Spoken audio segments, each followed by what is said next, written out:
Good morning, Flagler County. I'm Rich Carroll. You're listening to Flagler's Morning News on Tuesday, October 17th. You know, it was something that just kind of started to evolve and grow. It was something I did because I enjoyed it. It definitely was not something I was doing for the money, but the opportunities started to get better. A Matanzas high school teacher's dreams become a reality as he lands a full-time role in the sports entertainment industry. Years ago, you might recall him hosting live trivia events locally under the show name The Young Professor. Matt Grafer would then advance his career with a job in sports as a pro wrestling ring announcer. I've been a huge pro wrestling fan since I was about 11 years old. In fact, maybe more than any other sport. That's what I have followed the most closely and consistently since then. Loved it and showed up and did a pretty good job. The promoter actually paid me for my time and said, "Can you keep coming back?"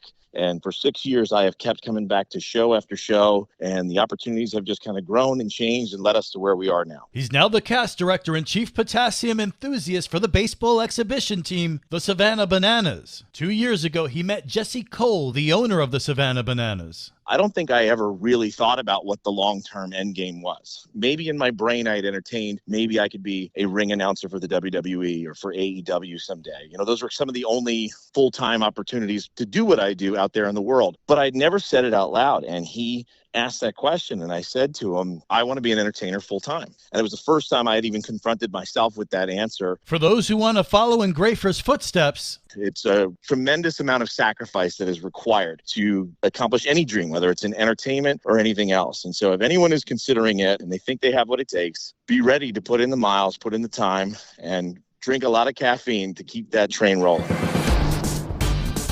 This local news is a service of Flagler County's Toyota dealer, Beaver Toyota, US 1 St. Augustine, here to wow you. This is how serious sex offenders start.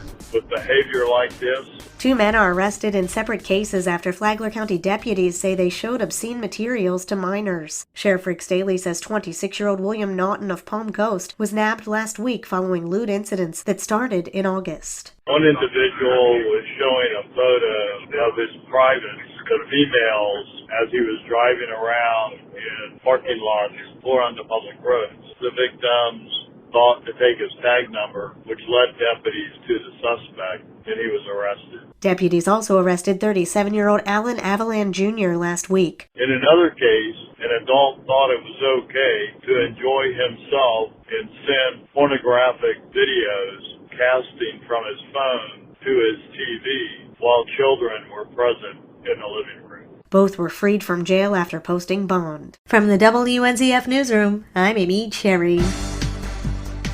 If Flagler County's job market is growing, is the housing market also growing? Kathy Ostrino is with Tag Ventures Real Estate, and she's a candidate for Palm Coast City Council District 1. She said that in the past 6 months, real estate in Flagler is through the roof. We've had 1,399 single-family residents sold in Palm Coast. And currently, there is 290 under contract, and we have 762 active single-family units. Flagler County just recently approved another 800 apartments in a new development. Ostrino said that while the apartments are smaller than single-family houses, they are more affordable, and she said that that's what Flagler County needs, more affordable housing. The Business Report is on WNZF on Saturday mornings at 10, and it's on the Flagler radio app. Tomorrow, how economic development helps a city and a county grow. From the WNZF Newsroom, I'm Deb Albertson. Palm Coast City Council meets today. Karen Johnson has a preview. According to Brittany Kershaw, Director of Communications and Marketing for the City of Palm Coast, there is a wide range of topics for this morning's meeting at 9 a.m., beginning with proclamations. The meeting agenda includes several proclamations, with October 2023 designated as Disability Employment Awareness Month, Adopt a Dog Month, Celebrate Babies Week, Mobility Week, Temple Beth Shalom's 50th Anniversary Celebration Day, and Founders Day. Resolutions will be presented too. Additionally, there will be a resolution for a master services agreement with the Florida Small Business Development Center at the University of Florida to provide free small business consulting services to Palm Coast businesses. If you're unable to attend the meeting, it will be live streamed on the City of Palm Coast YouTube channel. For Flagler's Morning News, I'm Karen Johnson. And now you're up to date on Flagler's Morning News. I'm Rich Carroll.